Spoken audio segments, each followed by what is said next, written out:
¿Qué tal? ¿Cómo les va? Bienvenidos a una nueva edición de Directo a la Fuente. En el día de hoy hemos traído un tema muy interesante y que tal vez a muchos hoy no les dan en realidad la importancia, por ahí muchos no lo ven porque justamente los impactos, las consecuencias puedan venir a futuro. Y hablamos de el ambiente y de la mano y la presencia del hombre en el mismo.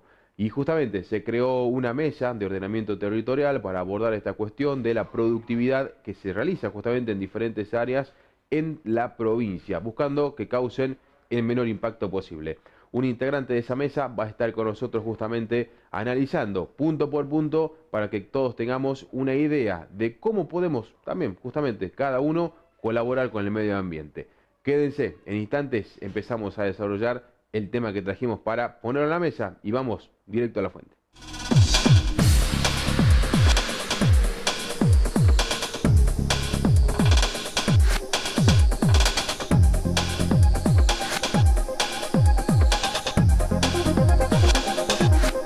Bueno, como decíamos en la apertura, hoy vamos a abocarnos a cuestiones ambientales. Justamente hace poco, el 5 de junio, se conmemoró el Día Mundial del Ambiente, por eso nos visita hoy el doctor en biología Enrique Derlindati. Él es de la Universidad Nacional de Salta, de la mesa que participa en una mesa que la provincia estableció para abordar diferentes temáticas, particularmente lo que está relacionado con las áreas protegidas. Doctor, ¿qué tal? ¿Cómo le va? ¿Qué Bienvenido. tal? Buenas tardes. Bien, bien. Bueno, el doctor es integrante de particularmente de la Facultad de Ciencias Naturales, ¿no? Que Sí. en este caso está representando a la UNSA dentro de esta mesa. Vamos explicándole a nuestra audiencia esta mesa que se conformó, entre otros, aparte del gobierno y la UNSA que mencionábamos. ¿Quiénes más la conforman y por qué se creó esa mesa? La mesa es una mesa bastante participativa, está conformada por organismos tanto gubernamentales como representantes de privados y ONGs. Desde el gobierno, bueno, está el gobierno provincial, se suma la Facultad de Ciencias Naturales de la Universidad Nacional de Salta, pero también participan organismos como INTA, como INENCO, que es un instituto dependiente de CONICET.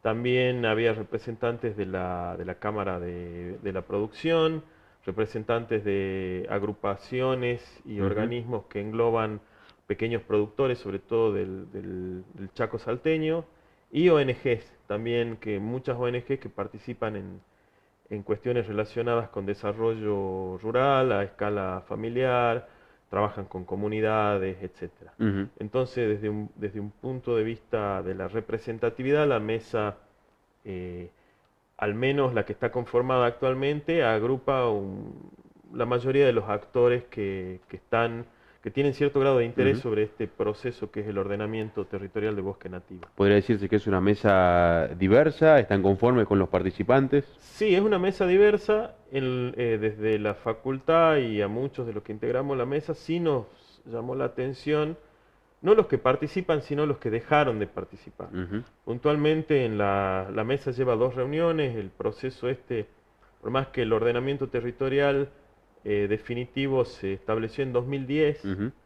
y por reglamento debe haber una revisión de ese ordenamiento cada 5 años. En 2014 se hizo una reunión para conformar esta mesa, pero fue casi simbólica porque Ujú. no se avanzó mucho en eso. Pero ahora en 2018 se conformó esta mesa y lo que llama la atención es la ausencia de algunos actores o algunas partes sumamente importante por la escala que representan, sobre todo el poder económico que representan, que son Sociedad Rural, Prograno, Fedesal, que no están participando activamente en este proceso de revisión del Ujú. ordenamiento territorial. Hablando del ordenamiento territorial, la ley de bosques en su Sí, es la momento, ley de ¿no? bosques. ¿Cómo entra a jugar en esto del ordenamiento territorial, por lo menos en lo que es la jurisprudencia, digo, de la provincia? La ley de bosques es una ley, se llama Ley de Presupuestos Mínimos del Bosque Nativo, es una ley nacional Ujú. a la que adhieren las provincias. En este caso adhieren todas las provincias que tienen bosque, ¿sí? Y la idea de la ley es generar un ordenamiento de los sistemas boscosos para su manejo y Ujú. uso en base a su valor de conservación. Ujú. El valor de conservación a veces se confunde con protección y no necesariamente significa una protección muy restringida, como puede ser un parque nacional u otras áreas protegidas, pero sí ciertas restricciones de uso, porque la idea es que el sistema bosque, el sistema boscoso, se mantenga de una manera sustentable a lo largo del tiempo y pensemos en plazos muy, muy largos. Claro. Justamente se habían determinado zonas, ¿no? Sí, Zona sí. roja, amarilla, verde. La roja, recordemos, era como una zona intocable, que no había que, prácticamente, digo, por lo que se Prácticamente planteó. sí, intocable en el sentido de que no se permiten actividades extractivas o productivas de Claro. transformación. Sí permiten otras actividades como puede ser turismo o investigación, por ejemplo. Ujú. Las áreas amarillas son aquellas áreas que fueron categorizadas con un valor de conservación intermedio, en las donde se pueden realizar actividades productivas, pero que mantengan no solo la estructura, sino la funcionalidad del bosque. O sea, Ujú. es aprovechamiento de bosques Claro. o actividades productivas en bosque. Ujú. Y finalmente se delimitaron áreas verdes, que es donde se permite un uso mucho más intensivo del suelo, con una transformación mucho más agresiva o extrema en cuanto a los sistemas, reemplazo completo de bosque por pasturas o por Ujú. monocultivo. Ese es el ordenamiento, en eso se basa Claro, la ley. esta ley. Y para establecer esos colores hay una serie de criterios, son 12 si no recuerdo mal, en donde muchos son criterios biológicos, pero también hay criterios sociales y económicos, por Claro. Ahora, supuesto. en todas estas zonas de bosques, de áreas protegidas, además hay comunidades aborígenes, en muchos casos, en otros criollos, ¿no? Que viven en las zonas.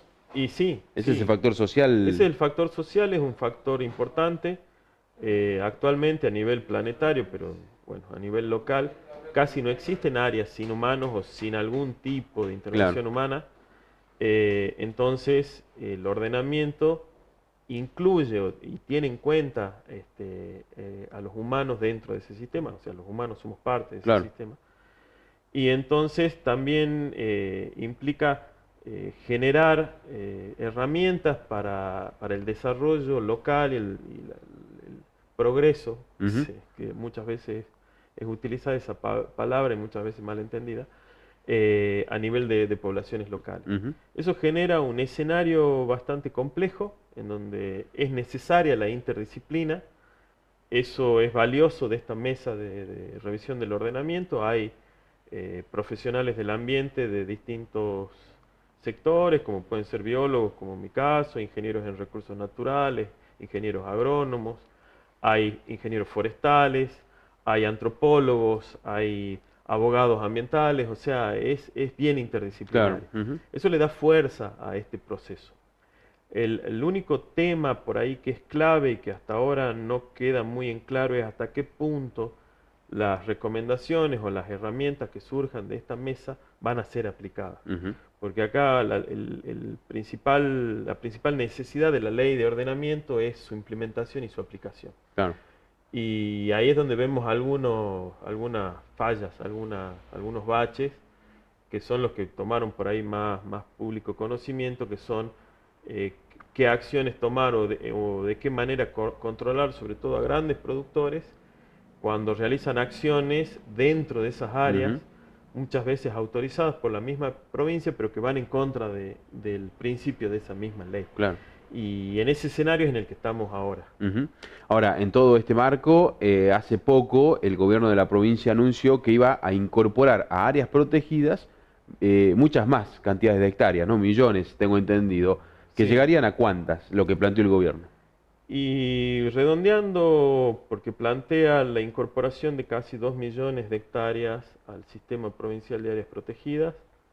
El Sistema Provincial de Áreas Protegidas tiene ya una serie de reservas Ujú. y parques provinciales que ya suman también aproximadamente 2 millones de hectáreas.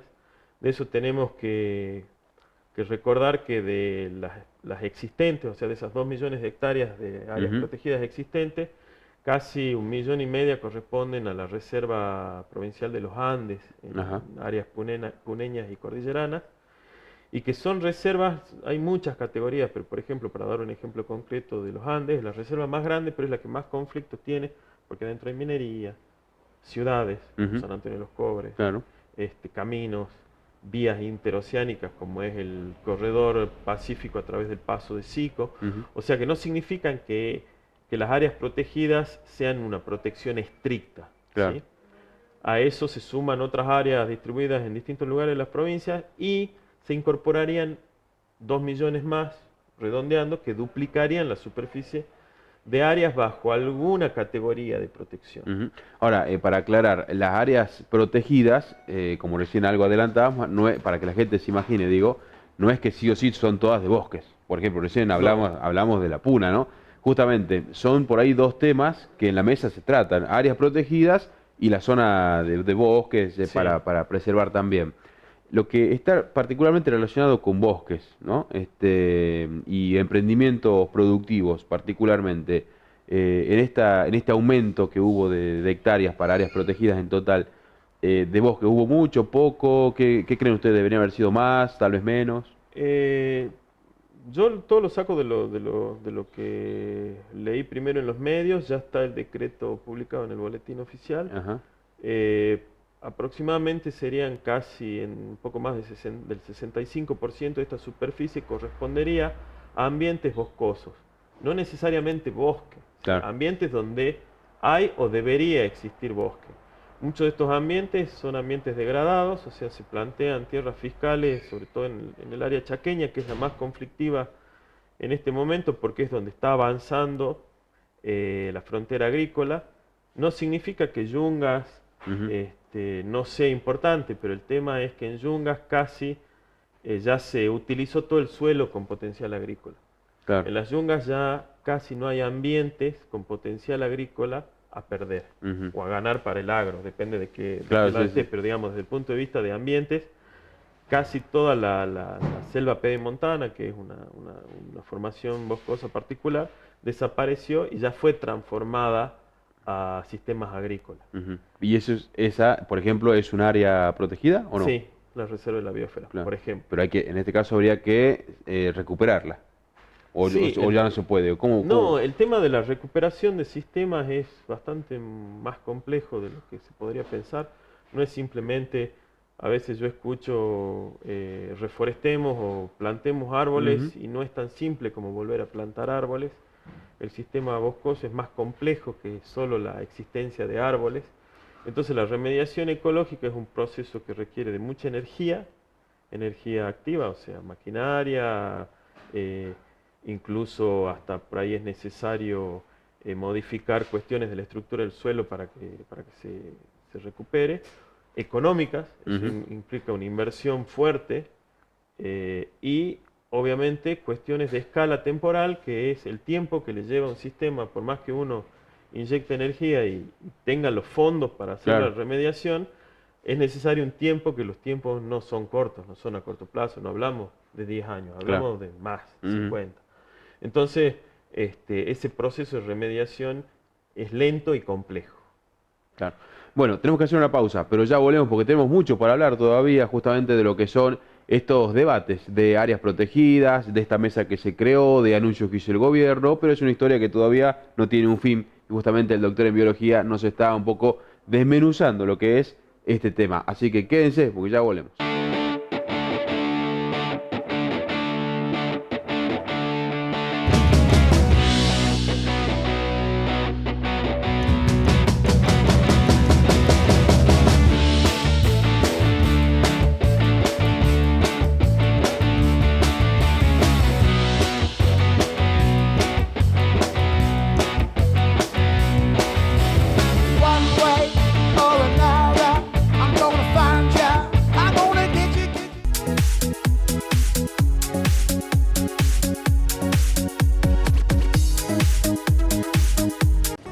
Bauti, ¿quieres venir a jugar en mi casa? Mamá, ¿puedo? Al final, al cumple del agro lo hacemos en mi casa. Ari, No digan nada, que sorpresa. el partido del domingo lo vemos en mi casa, ¿eh? Se saben. Por fin vamos a conocer tu casa. Sí, pero ustedes llevan las tortillas, ¿eh? Vecino, ¿ya te mudás? Sí, este domingo los espero, hacemos asado, se vienen a conocer mi casa. Por supuesto, ahí estaremos, ahí estaremos. Cada vez más salteños pueden decir con mucho orgullo, mi casa. Vecino. Se construyeron y entregaron 18.920 nuevas viviendas. lo que significa más de 80.000 personas beneficiadas. Y seguimos. 3.502 viviendas ya están en ejecución. Tu sueño, tu casa. Gobierno de la provincia de Salta. Entre todos.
Mediante una medida que tomó el gobierno de la provincia de Salta, esta se convirtió en la provincia con la mayor superficie de áreas protegidas del país, luego que el gobernador Urtubey firmara un decreto en el cual suma 1.500.000 hectáreas a las áreas protegidas ya existentes, de las cuales el 64% pertenecen a bosques nativos.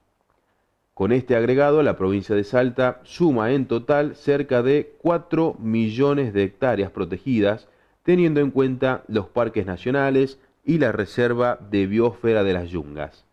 Cabe destacar que las áreas protegidas duplican las destinadas para la producción.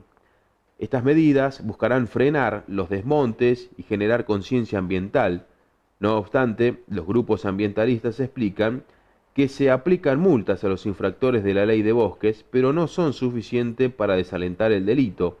En muchos casos es clara la complicidad de funcionarios en la violación de la normativa legal.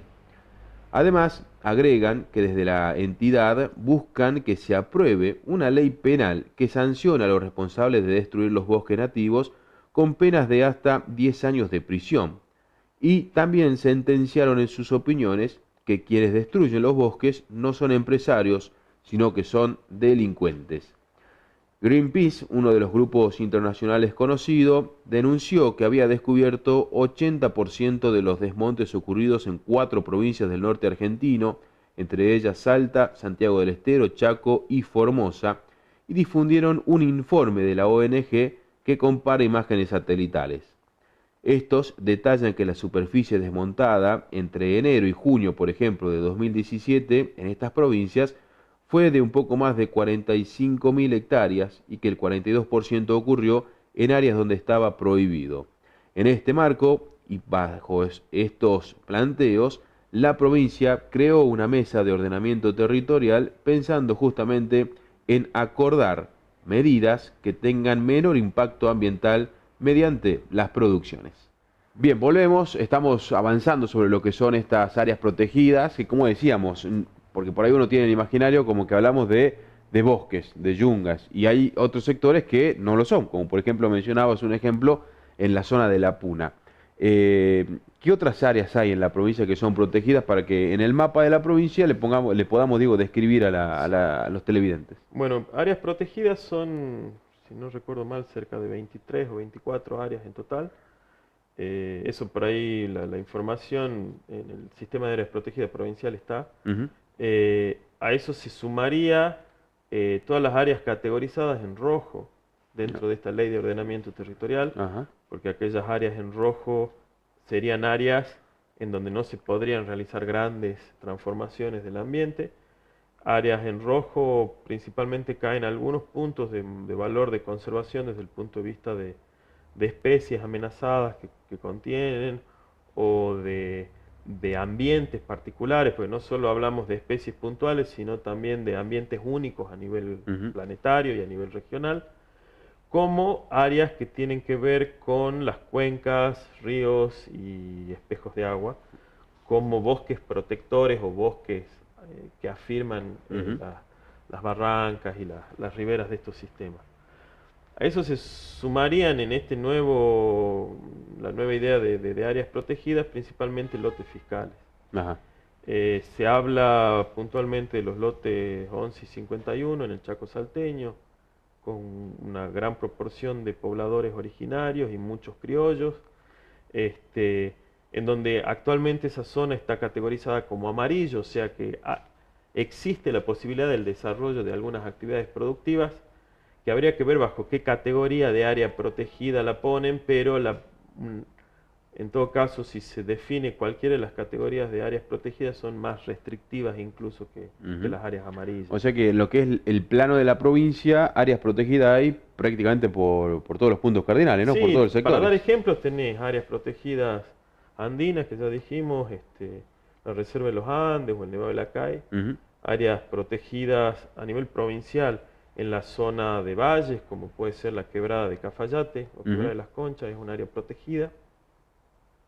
Áreas en yungas como Pintascayo, como Reserva del Nogalar, áreas en zonas chaqueñas como es Los Palmares, que es un área de bañados, y suman otras menores, las costas. Toda la reserva de las costas es una reserva de usos múltiples, que los límites son, por ahí habría que ver cuáles son exactamente, pero es donde se encuentra, para dar ejemplos, no sé, la reserva de la Estación de Fauna Silvestre, que depende del Ministerio de Ambiente, como countries, barrios, claro, áreas rurales, de pequeñas parcelas de cultivo, y áreas protectoras de cuenca, como es la parte alta de las costas, en donde está toda la toma de agua de la ciudad de Salta. Claro. O sea, áreas protegidas es una herramienta que se utiliza para conservar el sistema natural a largo plazo. Es una de las tantas herramientas que se utilizan. Pero dentro, vos decías, ya hay actividad, y ya hay en muchas ya urbanizaciones. En otras esa actividad, en algunas esa actividad no está contemplada dentro del área protegida, en otras sí. Entonces es como, por suerte, digamos, es una herramienta que nos permite una alta diversidad de tipos de áreas protegidas. Entonces, por ahí yo leí artículos en el diario sumamente alarmantes y extremos en cuanto a su percepción de lo que implica el establecimiento de un área protegida, como casi la imposibilidad de realizar cualquier tipo de actividad, y en realidad no es así. Hay un gran abanico de áreas protegidas. Por otro lado, tenés esta idea de avanzar con un solo tipo de manejo, que es el manejo intensivo, sobre sistemas boscosos, que es esta como posición muy cerrada y muy fuerte, particularmente de entidades muy productivistas, enfocadas en un único manejo. El problema no es la producción como actividad, sino el tipo de producción. Claro. Y acá plantean solamente un modelo de transformación del ambiente en monocultivos o en sistemas agrícolas intensivos, solo vacas y qué sé yo, en donde en una provincia como es Salta, que es una provincia naturalmente forestal, es una de las provincias que mayor superficie de bosque nativo tuvo y tiene todavía, pero que además a nivel continental desde el punto de vista biológico está en un área principalmente boscosa. Sí, tenemos los principales ambientes, son Yungas y Chaco, son los más amplios dentro de la provincia. Y por ejemplo, en esos dos ámbitos y ambientes, ¿qué tipo de producción hay que consideran ustedes no deberían estar? O que se estén desarrollando y no deberían desarrollarse. La producción, principalmente la transformación intensiva para soja y otros cereales. Para eso hay que desmontar primero. Eso no hay otra forma de hacerlo. Claro. Sí o sí hay que desmontar, sí o sí la tecnología permite desmontar grandes superficies en muy poco tiempo.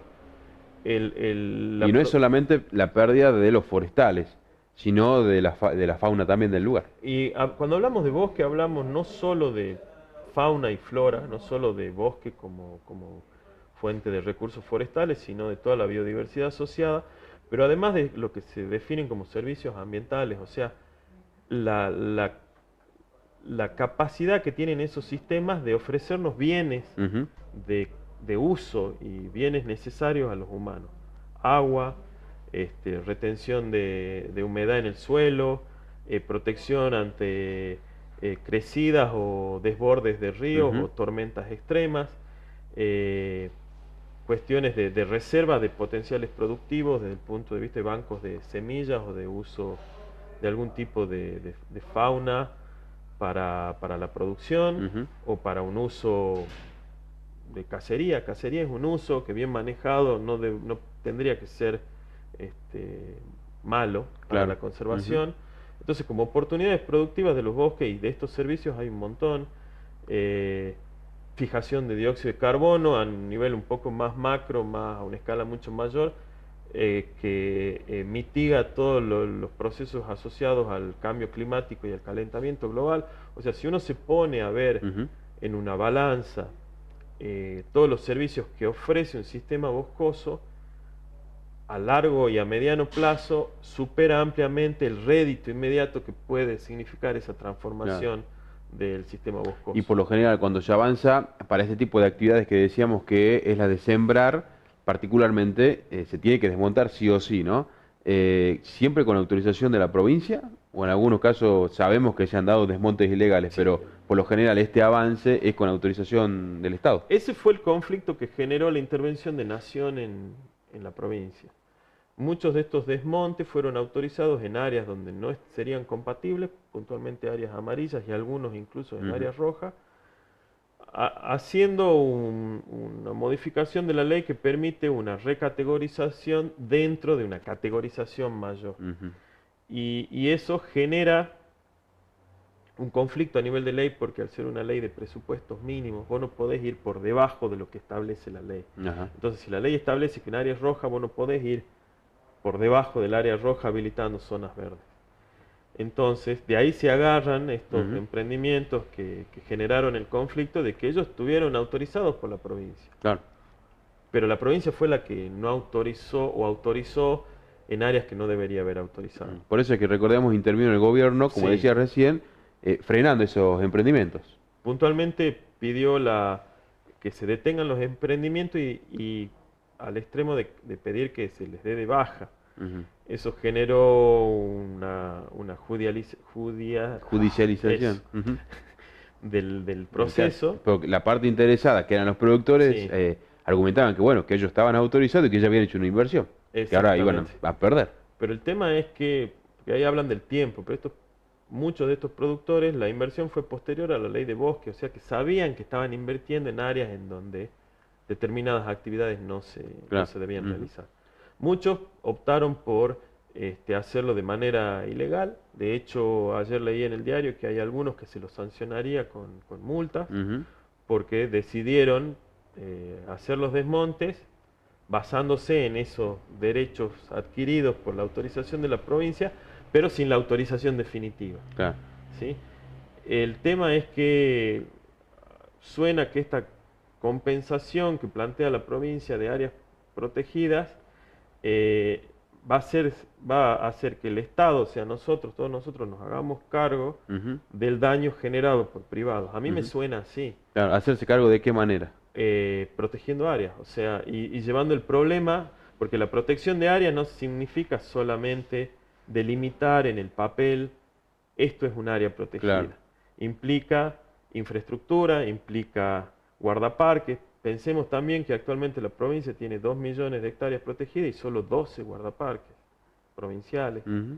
Muchas veces algo de los fondos de la ley de bosque o del Banco Interamericano de Desarrollo, hay distintos entes que financian, apoyan estas iniciativas, pero sigue siendo un área, sobre todo la de los guardaparques, bastante con pocos fondos en comparación a otras áreas de otros ministerios o otras. Este tema particularmente todavía sigue en debate, o ya está definido el tema de haber frenado esas actividades, porque hace poco estuvo el ministro de Ambiente de Nación reunido con su par provincial, en este caso, el mismo gobernador, y quedaron en volver a reunirse, pero que ellos no iban a dar marcha atrás con la decisión. Sí, lo plantearon así, todavía eso estaría en proceso porque supuestamente tenían 30 días para resolver la situación de estos emprendimientos y los 30 días creo que se cumplen la semana que viene. Claro. O sea que todavía están en proceso. Pero mientras tanto, la actividad en el lugar quedó frenada. O los Y productores... debería estar frenada. Ujú. Yo no tengo información si es que se continuó. Si es que Yo quedó creería quieto. que se frenó, excepto algunos propietarios que se tomaron por ahí más una cuestión más mediática por cuestiones de enfrentamiento con Greenpeace y Ujú. otras ONG conservacionistas, que continuaron a pesar de que se bajó línea de Ujú. ordenación que se detengan los desmontes. Claro. Y en otro aspecto, porque acá hablamos de bosques, ¿no? Sí. Donde hay forestales. En las zonas donde no lo hay, como en La Puna, por ejemplo, en las zonas más áridas y demás, ¿ahí qué tipo de actividades hay que ustedes consideran que no deberían y que están afectando No. el ecosistema o el ambiente en el lugar? Sí, el tema no es actividades que no se deberían hacer, sino de vuelta, cómo se realizan esas actividades. Ujú. La Puna actualmente tiene por una cuestión de escenario. Sí. El tema es que también hay que pensarlo a nivel global. Entonces, de escenarios financieros a escala global, como que se abrió hay como un impulso hacia la minería. Ujú. El tema de la minería es un tema muy complejo. La minería es necesaria, pero debería haber un poco más de control sobre los procesos mineros. Actualmente, por ejemplo, las etapas de exploración minera no requieren de una evaluación de impacto ambiental, Ujú. pero el impacto que genera la exploración es casi la de explotación. Claro.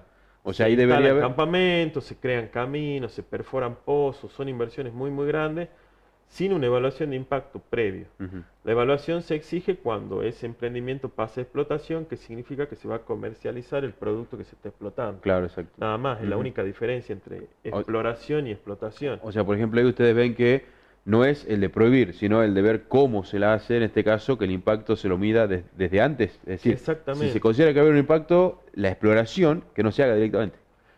Exactamente, o que se haga con Dentro de unos determinados parámetros, claro. ¿sí? Ujú. El tema de la minería muchas veces afecta a un recurso bastante escaso en la Puna, que es el agua. O sea, son sistemas desérticos.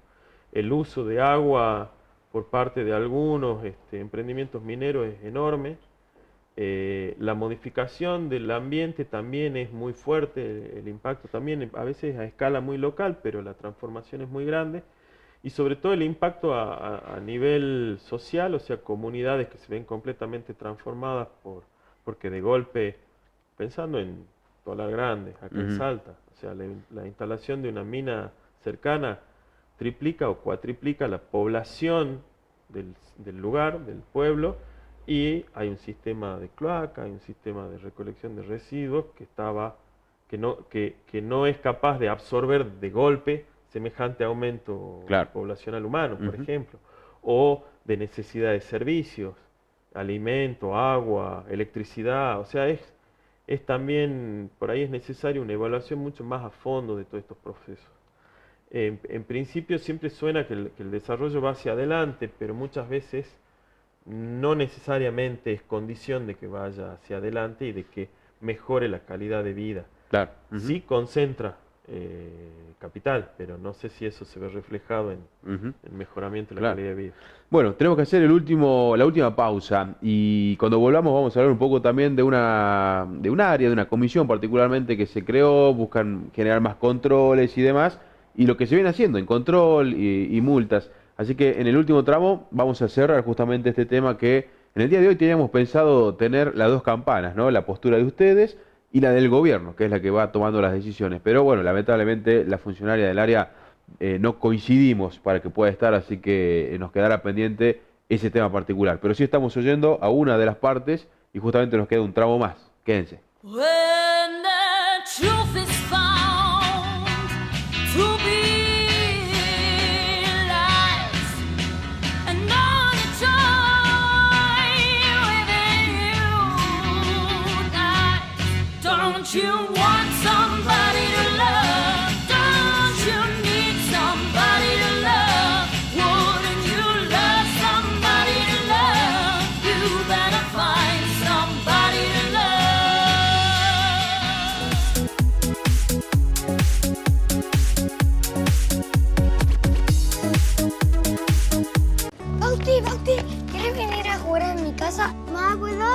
final, al cumple de Laura lo hacemos en mi casa. Ari. No digan nada, que sorpresa. El partido del domingo lo vemos en mi casa, ¿eh? Se saben. Por fin vamos a conocer tu casa. Sí, pero ustedes llevan las tortillas, ¿eh? Vecino, ¿ya te mudás? Sí, este domingo los espero, hacemos asado, se vienen a conocer mi casa. Por supuesto, ahí estaremos, ahí estaremos. Cada vez más salteños pueden decir con mucho orgullo mi casa. Vecino. Se construyeron y entregaron 18.920 nuevas viviendas, lo que significa más de 80.000 personas beneficiadas. Y seguimos. 3.502 viviendas ya están en ejecución. Tu sueño, tu casa. Gobierno de la provincia de Salta. Entre todos.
En Salta, el gobernador de la provincia anunció la creación de la Agencia de Protección Ambiental Salta, conocida como APAS por sus siglas, que va a asumir todas las funciones de cuidado ambiental que se encontraban dispersas en otros organismos y se encargará de perseguir la tala indiscriminada. Además, tendrá como función el seguimiento de los sumarios y demandas iniciadas a terceros por estas actividades. APAS tendrá como primera tarea a su cargo el avanzar y resolver en la situación de 32 expedientes pedidos de recategorización para desmontes, que se dieron fuera del marco previsto por la ley provincial. El gobernador se mostró conforme con el avance que tiene la provincia en este aspecto y aseguró que con las medidas adoptadas se supera los estándares nacionales. A la vez llamó a todas las organizaciones externas al gobierno a participar de APAS, al considerar que entre todos los salteños debemos cuidar lo nuestro.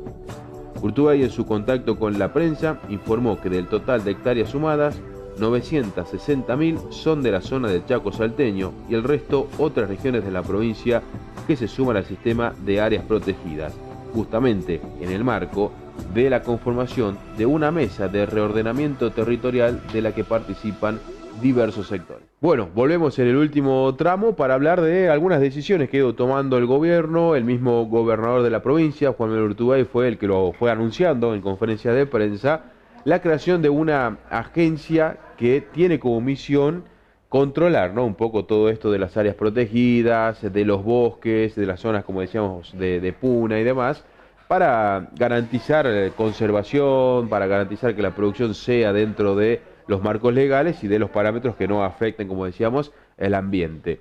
La creación, particularmente de esa agencia, ¿ustedes estuvieron de acuerdo? ¿Creen que hay que ajustar algo más? ¿O que no era necesario? ¿O que sería mejor algo superador?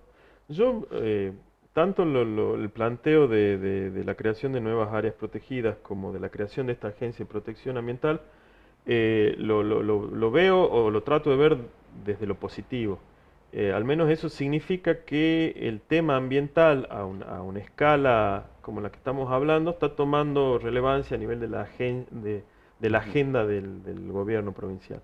Eso ya es un paso hacia adelante, o sea, hasta por más que el ambiente siempre estaba en los temas de gobierno, nunca era un tema casi central o uno de los temas prioritarios. Entonces, desde ese punto de vista me parece algo superador que al menos se trate de comenzar, porque en realidad estamos hablando de que la ley de bosque tiene 10 años, pero recién es como que se está tratando de iniciar un proceso de control y realmente de manejar y de usar los sistemas naturales en Salta. ¿Considera que en estos 8 años se perdió el tiempo? Yo creo que sí. En el sentido de que hubo tal vez un poco más de desmonte, más actividades productivas que fueron ingresando. No por ese lado, pero sí, o sea, la sensación es que no existía una política clara desde el gobierno hacia lo ambiental. Existe una ley, se trata de reglamentar y de actuar en el marco de esa ley, pero no había un compromiso, sería la palabra real, de valorizar la ley de ordenamiento territorial y el ordenamiento territorial de bosque como algo clave en el desarrollo de la provincia, ¿sí? Siempre pensando y tomando desarrollo como el bienestar de la sociedad en general. Entonces, medio que se los notaba como que no estaba claro el rumbo, que había acciones, de hecho, existieron las acciones y existen, pero no estaban claras hacia dónde iban con esas acciones. Con esta nueva agencia y con las áreas protegidas se aclaró un poco, tampoco es que está totalmente claro, porque, por ejemplo, no puedo decir si estoy de acuerdo o no con la creación de la Agencia de Protección Ambiental, porque en realidad la Mesa de Ordenamiento Territorial de Bosque no participó de la idea de esta, particularmente de esa o del proceso de creación de esta agencia. Y además con la creación ahora hay que ver qué viene, ¿no? Claro. Cómo se va a controlar, qué efectos va a tener. O si la agencia incorpora a la Mesa de Ordenamiento Territorial o si trabajamos de manera paralela. Por lo que pude escuchar, en mi interpretación es que apunta más a control de acciones, principalmente acciones ilegales, controlar y fiscalizar desmontes ilegales, y que los productores que fueron habilitados cumplan las pautas determinadas por esa habilitación. Que sea todo dentro del marco legal, como se dice. Dentro del marco legal. Por lo que yo entiendo apunta a ese lado. Ahora bien, ahora hay que ver cómo se incorpora, cómo coordinamos o de qué forma interactuamos con la Mesa de Ordenamiento Territorial de Bosque y con un montón de otros comités, comisiones armados, porque pensemos que en la provincia no solo hay bosques, están los planes de manejo de grandes áreas como los Andes, el tema de manejo de cuencas hídricas, o sea, todo eso se tiene que coordinar e integrar, porque también y la misma universidad como un organismo de participación, porque ahí nosotros también tenemos que hacer una autocrítica desde el punto de vista del sector académico, que muchas veces nos resulta difícil, porque no estamos formados en esa dirección, en salir de la universidad, no solo salir físicamente, sino salir profesionalmente y aplicar, porque las universidades son áreas donde se genera muchísimo conocimiento aplicado, herramientas, y muchas veces es muy difícil que eso salga o que se haga evidente esa salida. Hay institutos que trabajan de manera coordinada con el INTI, con agricultura familiar, pero no es evidente. La gente no sabe o no conoce que la universidad está participando activamente de algunos de estos procesos. Claro, hay muchos que no solamente son docentes, sino que justamente son científicos, mejoran sus conocimientos para poder volcarlos en el campo, como se dice, ¿no? Sí. Y justamente por eso es que es importante el sector académico participando. Sí. Y en esta participación hablamos de reordenamiento de la territorial, de las áreas protegidas. ¿Qué sería reordenar? En realidad, en el proceso que estamos actualmente, no estamos reordenando, como la palabra lo indica, o sea, no vamos en principio, o al menos esas fueron las premisas que nos plantearon en la primera reunión, no trabajaríamos sobre una modificación de las áreas y del aspecto de este ordenamiento territorial en el mapa. Sí analizaríamos cómo funcionó este ordenamiento durante estos 10 años y se harían recomendaciones de si es necesario ampliar determinadas categorías, si es necesario trabajar más en un tipo de categoría que en otra, ese tipo de análisis. Es un análisis más hacia la funcionalidad del ordenamiento, más que hacia la la geografía, Claro, la, exacto, la- exacto. la planificación de ese ordenamiento. Ahora, respecto, como decíamos, hay muchas zonas que tienen actividad del humano dentro, ¿no? Ya Sí. sea porque o hay grupos que ya están radicados dentro de las áreas, que viven allí, o bien otros que se trasladan momentáneamente, por ejemplo, a los pueblos originarios, a hacer recolección o cazar o buscar árboles para el fuego, para ello. Que vendría a ser una especie de nómade por el momento en Sí. esa área y después vuelven a su lugar. Y otros que están adentro, ¿no? En esa parte social, particularmente con criollos y con aborígenes, comunidades aborígenes, ¿también tienen que trabajar con ellos o en ese aspecto no entra a la mesa? No, sí, el ordenamiento inicial los tomó en cuenta todas estas situaciones y uno de los grandes puntos y sumamente claves, porque desde el punto de vista de los ambientes, del valor de los ambientes, es incluso hasta más simple Ujú. saber por qué un ambiente puede ser valioso desde lo Claro. biológico. Pero en cuanto al uso del sistema, sobre todo por poblaciones humanas, es un poquito más complejo. Y es el punto clave en esta mesa actualmente en la revisión del ordenamiento. Ujú. Uno de los puntos que siempre surgen en las reuniones y donde hay mucha representatividad por suerte es esto, el conflicto en el sentido de no de conflicto agresivo, sino de conflicto de intereses o de ideas que se tiene sobre el territorio Ujú. por parte de los distintos actores, tanto externos como los que habitan, ocupan ese territorio. Claro. Porque recordemos, hay sectores ocupados por criollos que dicen, bueno, nosotros vivimos y compramos estas hectáreas y queremos explotarlas o tenerlas ahí. Y los pueblos originarios dicen, bueno, pero esto nosotros ancestralmente ya lo usamos para cazar, como digo, para Sí. ir a buscar madera. Y está ese conflicto también adentro. Sí, ese es el conflicto más grave. También no solo criollos que compran territorios, sino también descendientes de los primeros Claro. colonos del Ujú. Chaco salteño que están hace 100 años ahí. Ujú. Entonces también tienen derechos sobre ese Claro. territorio. A eso el conflicto entra generalmente, ahora no es el caso de gente local que compre tierra. El ejemplo más común ahora es que sean inversores externos que compren grandes superficies de tierra. Algunos incorporan a los pobladores en sus planes, llegan a acuerdos o los toman como empleados y Claro. otros no, directamente desalojan. Ujú. Entonces, en principio existe un reconocimiento ancestral de los ocupantes del territorio, pero en la práctica muchas veces eso no ocurre. Claro. Ujú. Entonces, hay que ver también que categorizar a los bosques en amarillo y es hasta cierto punto darle cierta protección a los pobladores que ya están en esos sistemas, Ujú. porque viven en el bosque, utilizan el bosque como bosque y lo conocen como bosque, entonces serían los adecuados para llevar adelante procesos de desarrollo y de producción en esos sistemas. Claro. Bueno, ¿cuáles son los desafíos entonces? ¿Tienen más reuniones esta mesa? Esta mesa, en la última reunión que fue hace aproximadamente un mes, nos dijeron que nos iban a avisar en el transcurso de la primera quincena, que ya está terminando, Sí. de junio,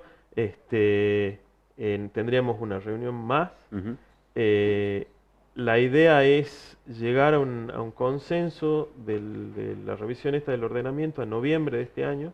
Nos pusieron como plazo. Claro. Ujú. Yo lo La veo- idea es elaborar un documento.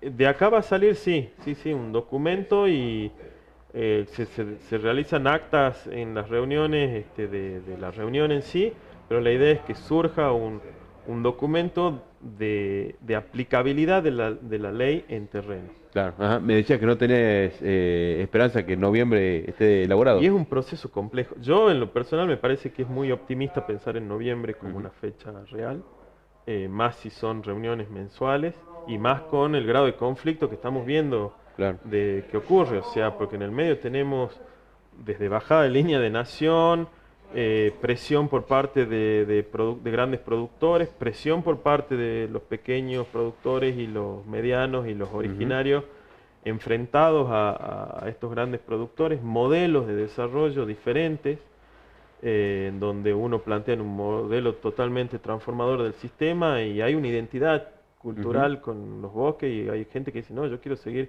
criando las vacas como se criaron, con herramientas nuevas, pero con las vacas monte y ese tipo de cosas. Entonces lo biológico incluso queda hasta por debajo de todo esto, como lo que recibe el daño genera las consecuencias y termina produciendo todos los problemas ambientales que tenemos. Salta tiene muchos problemas ambientales. Justamente, muchos que uno a veces los puede llegar a sentir, digo, tienen que ver con esto, ¿no? Con, por ejemplo, en el norte, con las últimas inundaciones, particularmente por crecidas de ríos, siempre se plantea que es producto de, por un lado, los desmontes, que no contienen el agua de lluvia, por ejemplo, y otros casos que llueven en demasía también, bueno, particularmente en el norte, porque también hay que ver qué se hace en Bolivia, ¿no? Por ejemplo, que es de donde baja también el agua. Pero digo, ese tipo de impacto se lo ve hoy ya, y muchos consideran que se puede haber prevenido, y con esos ejemplos buscar prevenir ahora de lo que pueda llegar a suceder. Ahí que vas a escuchar decir que lo dijeron varias veces, o sea, la deforestación no fue la que generó las inundaciones, y eso es cierto. O sea, los procesos de inundación, los procesos que se llaman catástrofes naturales, me parece que no es el nombre correcto, pero se los define catástrofe por el impacto que genera en poblaciones humanas. Si no hubiera humanos no sería una catástrofe. Exacto. ¿Sí? Pero el impacto de estos procesos naturales, de crecidas, de heladas, de sequías, o sea, cualquier proceso natural, no es que es producido por el desmonte, pero sí la disminución de la cobertura boscosa y el aumento de los desmontes hace que los efectos de esos procesos sean mucho más extremos. Claro. O sea, las consecuencias de una lluvia hace 50 años con la cobertura boscosa que había en el Chaco, una lluvia idéntica a la que ocurrieron en Bolivia y en Salta, hablando puntualmente del Pilcomayo, no hubieran generado tanto impacto como fue ahora, en parte porque había menos población, pero en parte también porque el bosque funciona como una esponja, retiene muchísima agua. El bosque que falta significa agua que va al río. Claro, seguro. ¿Sí? Por eso, en parte tiene que ver la mano del hombre, ¿no? En el planeta en las Tierra. consecuencias, en los efectos de estos procesos, no en el proceso en sí. Claro. Y los procesos en sí responden, pero eso ya es a una escala planetaria, al proceso de cambio global que está sufriendo el planeta. Exacto. Que eso sí está generando que haya fenómenos meteorológicos extremos. Las tormentas son cada vez más violentas, fuertes, eléctricas. Las sequías son más intensas. Entonces eso sí tiene que ver, pero ya con un proceso en donde obviamente cada parte suma, pero no es tan directo de lo que ocurre en Salta, sino Salta es una de las partes que suman a este proceso a nivel global que es el cambio climático. Claro. ¿Sí? Bueno, estaremos atentos a ver cómo avanza esta mesa de ordenamiento territorial y qué surge de esta agencia que se creó para controlar un poco más, ¿no?, lo que es la actividad productiva en la provincia. Doctor, le agradecemos muchísimo la visita. Gracias a usted por el espacio y la verdad son temas que está bueno que se hable. Claro, y que la gente por ahí, en general, uno no lo tiene presente porque es como que el impacto va a venir dentro de muchos años, no ahora, ya, pero bueno, más adelante, si estamos aquí, lo sufriremos, ¿no? Así que bueno, es hora de ponerse en tono, digo, también con el ambiente en el que vivimos. Doctor, muy amable. No, gracias a usted. Será hasta la próxima, seguramente. Un tema más que trajimos a la mesa y donde fuimos justamente directo a la fuente, en este caso con un integrante de la mesa de ordenamiento territorial. Será hasta el próximo reencuentro cuando traigamos un tema nuevamente para analizarlo, debatirlo con los protagonistas yendo directo a la fuente. Hasta luego.